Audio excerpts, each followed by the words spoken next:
This is Kirby Lake, and this is about 4 hectares in size. It's an interesting lake hydrologically because it has no surface inlet or surface outlet that's like perennially flowing. There's an ephemeral stream that flows in the spring and then dries up. So this is unique in that it has a very small drainage basin.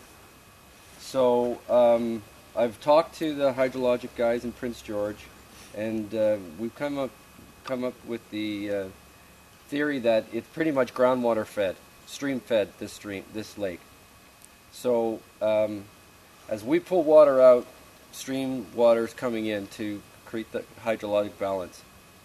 That's why it has, part of the reason why it has the unique chemistry it has, that's different than the surface, subsurface wells. And so it doesn't actually have a lot of the high metals and challenges that a shallow well would have in this area, because it's got a different groundwater source, which is very long, old water. The negative side is because it's an open water source, we have heavy organic activity here, and that's challenging to deal with from a water quality point of view. It doesn't fluctuate too much. I mean, I don't know if I've ever seen it higher than this. The highest I've ever seen in the last 4 years there is just over 7. Just over 7, yeah. So, you know, look at this summer. I mean, we had a really dry summer and very little precip, and it's down about, I don't know, 2 feet, let's say.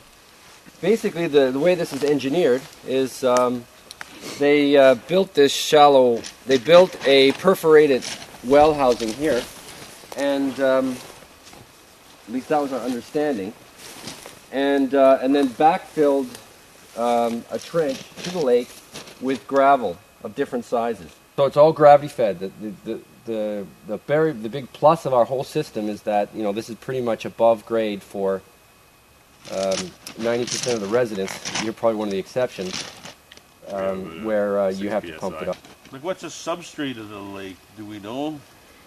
Like, it's a marly bottom, but what's below that? Oh, well, it's rock. This is all bedrock. Rock. Yeah. So, and it's all this fractured shale. About 3 weeks. Yeah. So if there was ever a dry year, this was it. And were we ever in danger of not having enough water? Not yet, no. And I think this might be, because of the unique dry summer we've had, this might be a record low.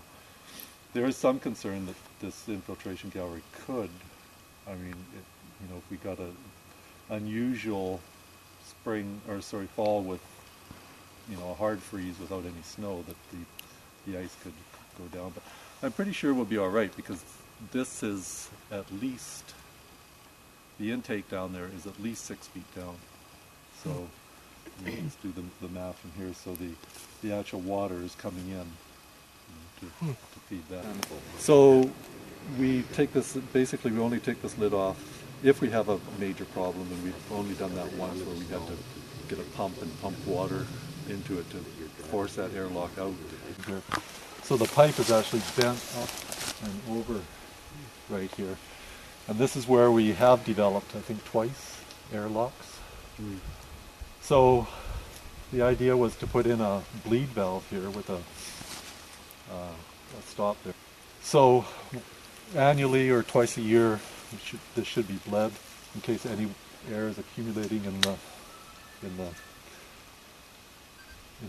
pipe. And then the one time I did it, we actually put a bag over to see if there would be a hiss and something coming out, but nothing happened. Right. Yeah. What we noticed was that you could actually hear as the water level came up, you could hear a change. If you tapped on it, you got a change in pitch, so you could tell there was some change coming on that white pipe. Yeah. Okay. And Rob put an extension on that white pipe. Okay, next point on our tour takes us to the chlorinator building, where the water gets chlorinated. So follow down. Okay, this is just a brief introduction to the chlorinator building. Okay, as you enter here, you can see all the piping. The water comes into the system. There's a large wooden circle here. That's not a cistern, that's just an area where the pipes run through. The water comes in at this point here, shut-off valve, in yellow. Coming up, there's 3 pressure gauges on the system, so you can see where the pressure is at different points, usually around 5 to 6 psi. And the water goes horizontally here. There's a filter right here that needs to be cleaned periodically. And water runs up, and there's another pressure gauge on top of that pipe.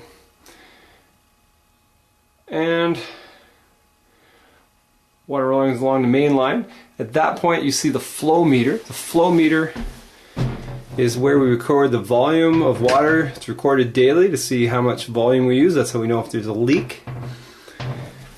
At this point is where the yellow tape is roughly, is where the chlorine comes in. This yellow thing is the chlorinator, and it can be set to control how much volume of chlorine is added at each stroke.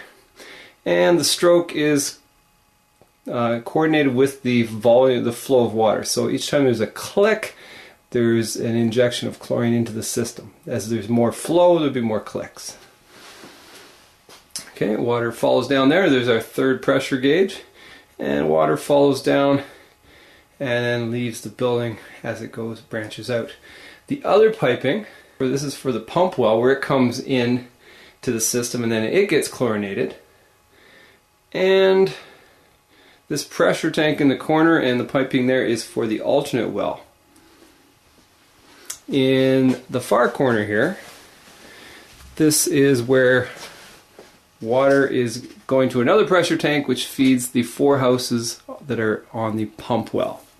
Okay, we've got an emergency fire extinguisher there. And you'll see on the shelves we've got some extra equipment that we might need. There's a baseboard heater along the back and a ventilation vent. This metal bar is a shut-off valve which allows us to actually open up the system so that it bypasses the chlorinator. So if we ever have to do work on it, for example, change the filter, we would bypass the chlorinator with that valve so the water would run straight through. This white 4-inch PVC pipe is outside the chlorinator building, and it gives you an example of what most of our main lines are formed with. There's a rubber seal that joins up each pipe.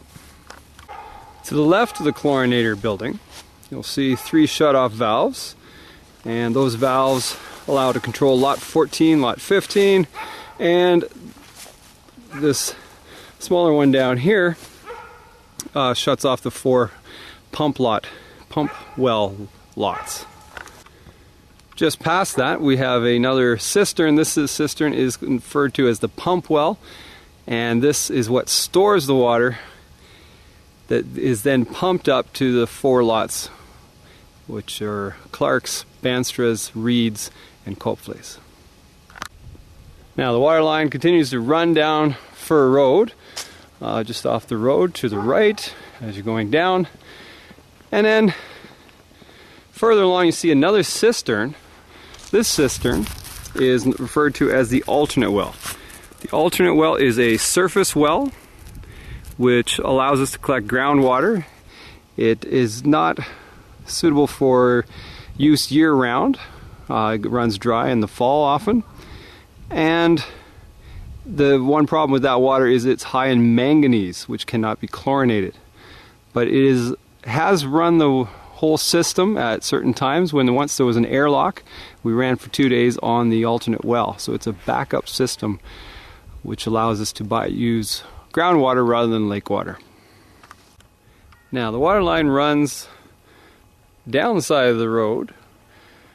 Where it comes to Bluff Road, it branches off and crosses the road.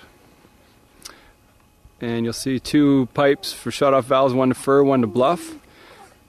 The water line actually continues down to Curtis England's house and services that house, and then the rest run off the Fir and Bluff pipelines.